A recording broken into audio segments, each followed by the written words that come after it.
नमस्कार साथियों, स्वागत है आप सभी का YouTube चैनल पर। मेरा नाम है कौशल कुमार। मैं आशा करता हूं कि आप सभी लोग अच्छे होंगे और स्वस्थ होंगे।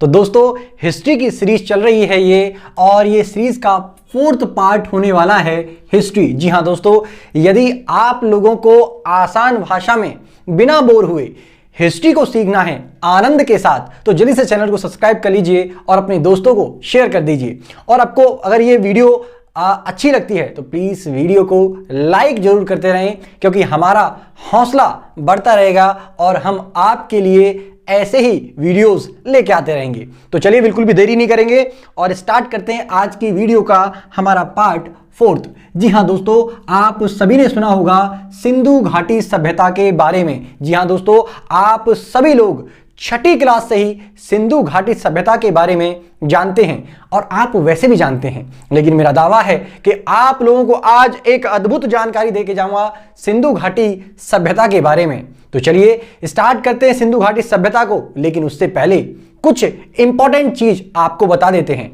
हमने बताया था कि इतिहास को जब आप पढ़ते हैं तो इतिहास को आसान भाषा में समझने के लिए इनको 3 भागों में हम डिवाइड करते हैं।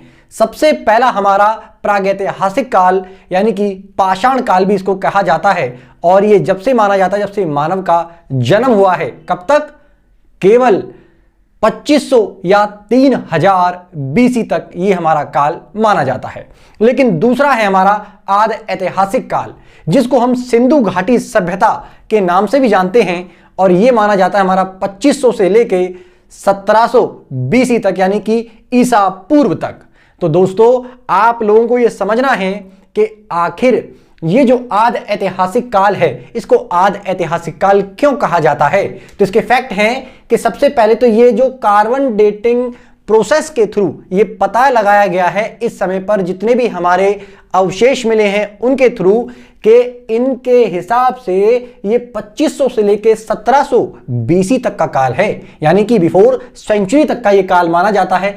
इस समय मानव को भाषा का ज्ञान हो चुका था और मानव पढ़ना भी लिखना सब कुछ सीख चुका था, और साथ में इसने लिपि का भी विकास कर लिया था। लेकिन इस समय पर जो लिपियां मिली है ना, वो अभी तक पढ़ी नहीं जा सकी हैं, क्योंकि इस समय की लिपियों में मुख्य रूप से चित्रों का प्रयोग किया गया है और कुछ शब्दों का प्रयोग किया गया है।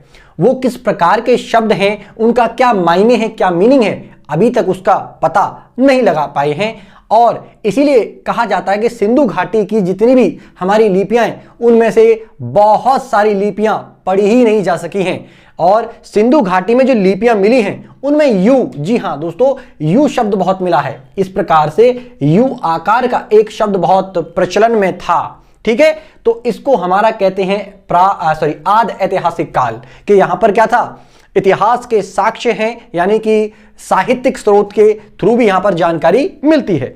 चलिए, इसके साथ साथ हम आपको अब बताने वाले हैं कि सिंधु घाटी सभ्यता क्या थी। लेकिन सिंधु घाटी सभ्यता जानने से पहले आप लोगों को कम से कम ये तो पता होना चाहिए कि आखिर सभ्यता क्या होता है।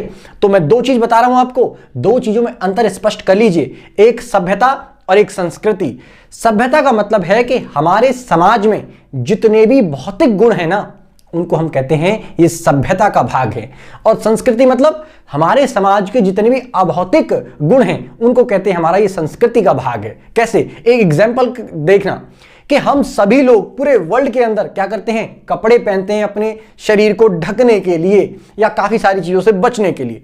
तो ये कपड़े तो सभी पहनते हैं, पूरी दुनिया में पहनते हैं, लेकिन भारत के अंदर कपड़े पहनने का जो तरीका है, जो सलीका है, वही होता है हमारा क्या, उसकी संस्कृति। तो कपड़े सभी लोग पहनते हैं, ये सभ्यता है, लेकिन किस तरीके से पहनते हैं, ये संस्कृति कहलाती है। इसलिए आप लोगों को यह जानना जरूरी है कि सभ्यता जो है वो संस्कृति का भाग है। यानी कि जब कोई एक संस्कृति लंबे समय तक फॉलो की जा रही है तो वो सभ्यता का रूप धारण कर लेती है। और ऐसा ही हुआ हमारा सिंधु घाटी सभ्यता के अंदर, कि सिंधु घाटी सभ्यता के जो लोग थे, इस एरिया में आने वाले जो लोग थे, इनकी कुछ विशेषताएं थीं, इसीलिए उस विशेषताओं को धारण करके ये लंबे समय तक उनको फॉलो करते रहे।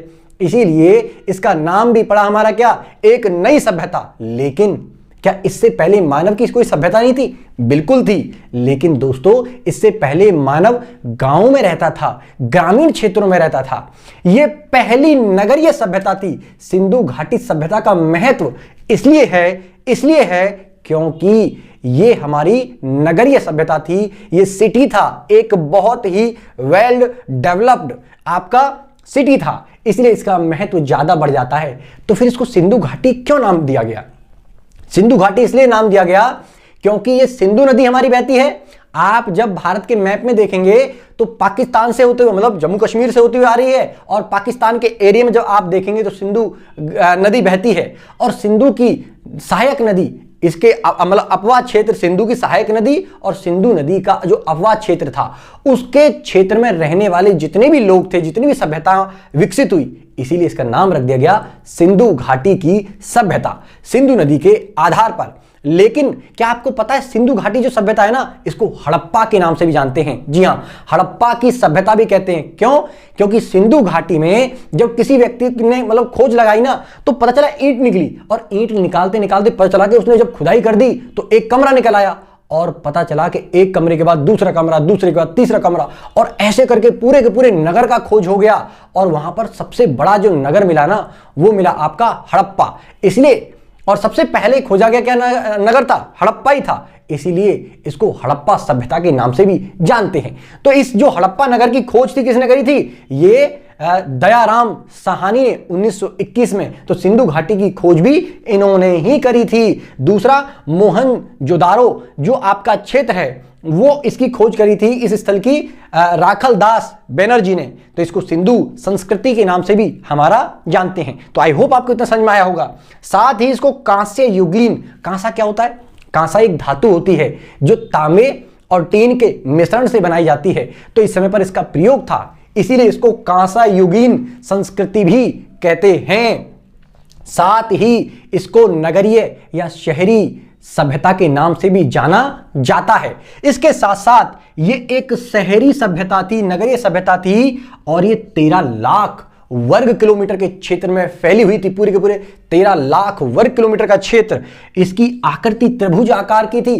त्रिभुज आकार की क्यों? क्योंकि जब आप ऊपर से ऐसे करके आप भारत को देखेंगे ना, तो आपको पता चलेगा ये पाकिस्तान का एरिया इधर, मतलब ऐसे मान लीजिए पाकिस्तान का ये देखिएगा, तो इसका जम्मू कश्मीर हो गया, ये आपका पाकिस्तान हो गया, और ये आपका महाराष्ट्र हो गया।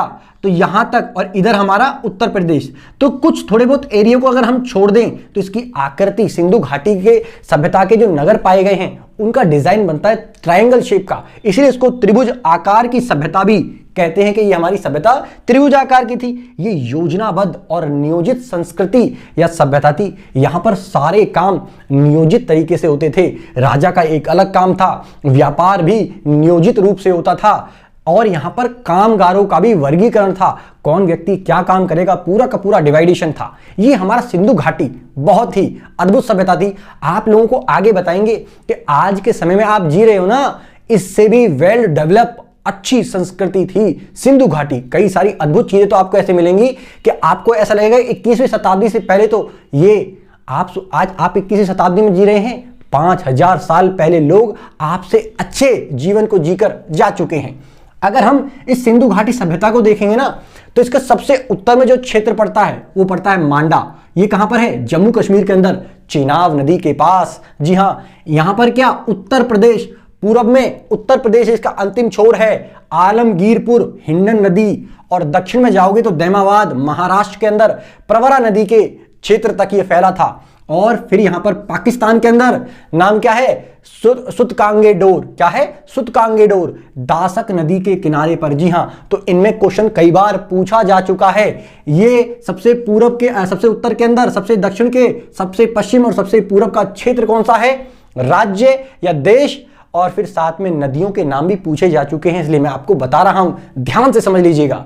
और साथ ही ये कि सर्वाधिक नगर, यानी कि हड़प्पा सभ्यता या सिंधु घाटी सभ्यता जो थी, इसमें जब नगरों का खोज किया गया तो सर्वाधिक जो नगर मिले वो कहां मिले?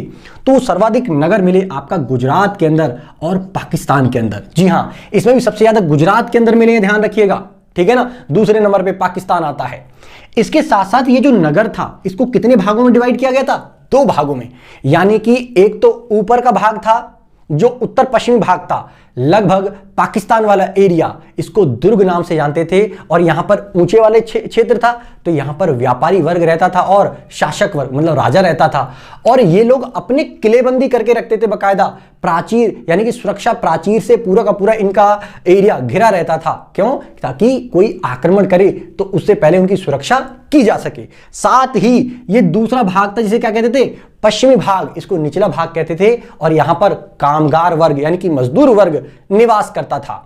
तो कितना अद्भुत फैक्ट है ना। ये सिंधु घाटी सभ्यता का हमने परिचय आप लोगों को करवा दिया है। इसके साथ साथ सिंधु घाटी सभ्यता के बारे में अभी और अद्भुत जानकारी लेके आने वाले हैं नेक्स्ट वीडियो में। लेकिन तब तक के लिए वीडियो को पहले लाइक करो और अपने दोस्तों को शेयर करते रहो। और अगर चैनल पर आप नए हैं तो चैनल से जुड़ जाइए सब्सक्राइब करके। तो चलिए मिलते हैं आपको नेक्स्ट वीडियो में, तब तक के लिए थैंक यू। जय हिंद, जय भारत।